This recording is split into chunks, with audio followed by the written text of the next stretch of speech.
If you want to be successful in the probate and inheritance field, you better be a problem solver.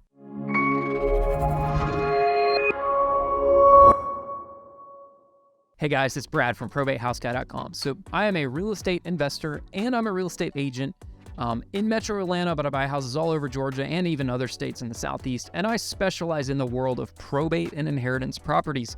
And I've gotten good at that by doing deals and becoming an effective problem solver. So every single deal that you do, whether you're a real estate agent and you're just doing the listing, or whether you're an investor and you're trying to buy the house, probate and inheritance deals are the most complicated deals out there, in my opinion. And you need to be an effective problem solver. And one step in being a problem solver is making sure that you have a lot of tools sharpened in your toolbox to effectively deal with these situations. You also need to be a listener. Shut up and listen. If the seller's trying to tell you something, you need to shut up and you need to listen to them. And you need to listen hard. And they're going to tell you what their problem is. And you might have to probe a little bit. You might have to ask some more questions.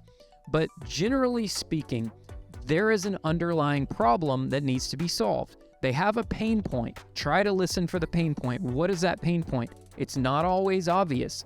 Sometimes they say, oh, I don't want to sell the house because of blah, blah, blah, blah, blah, blah, blah. And it turns out that their deadbeat brother-in-law is like living in the house and they don't have the gonads to tell their brother, the brother-in-law, that he needs to move out. Or maybe they don't want to mess with it, right? You've got to figure out that problem. Maybe the problem is that, yeah, this person you're dealing with is the executor of the estate, but really their sister, their, control freak sister is actually the real person in charge, but they're the ones that were named in the will as the executor. And you need to make sure that when you're communicating with them, you are dealing with the decision maker. It's not always that the person, the executor, is the real decision maker. A lot of times there are other decision makers involved, and you need to be able to identify all of those decision makers. And you need to listen to them, because you might hear one story from one sibling, and then you'll talk to the other sibling who's not actually the executor, and they're the real decision maker, and you're going to catch on real quick. And you're going to realize that they're telling you two different things. So you need to make sure that you're getting to the bottom and figuring out what the real problem is and solving that real problem and getting creative about problems. There have been situations where, somebody needed like an extra week to move out of the house. Okay, we'll give them a temporary occupancy for a week, do an escrow, hold back some money so that they have some skin in the game, do an escrow holdback. Maybe maybe they need to move to another state and they want to rent the house back for a couple months. Make sure you got a really good lease agreement in there to rent that. I don't recommend renting back to someone long-term. It's typically not a good idea. But if it's a short-term thing, maybe that's the solution.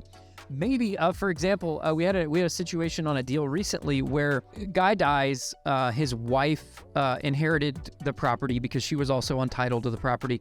And then there was a stepdaughter. So her husband had a daughter from a previous marriage. That was his stepdaughter. That was his only child. And then he had his current spouse. They had been together for like 15 or 20 years, right? She'd been around. It's not like she was this new lady on the block. Like, they've been married for 15 or 20 years.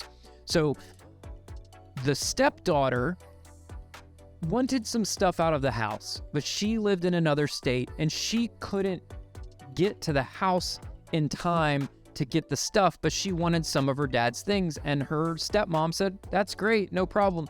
So what we said was, well, why don't you go get a storage unit, put a combination lockbox on the storage unit, and tell your stepdaughter, say, hey, I've got to move. Like, for instance, this lady we spoke to, she was planning on moving with her sister because she didn't really have any other family around here in Georgia, and she wanted to go move and just stay with her sister for a little bit, just as a refresh, right? She'd been dealing with her husband and cancer and all this for many years, and she just sort of needed a restart. She didn't want to be in the house anymore.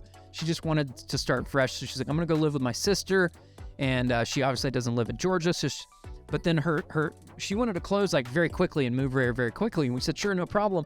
But she said, but the problem is my stepdaughter wants some stuff from the house and I don't really want the stuff, so she could have it. But like, how she can't get here before closing. I said, okay, well, why don't we just do this? Let's get a storage unit.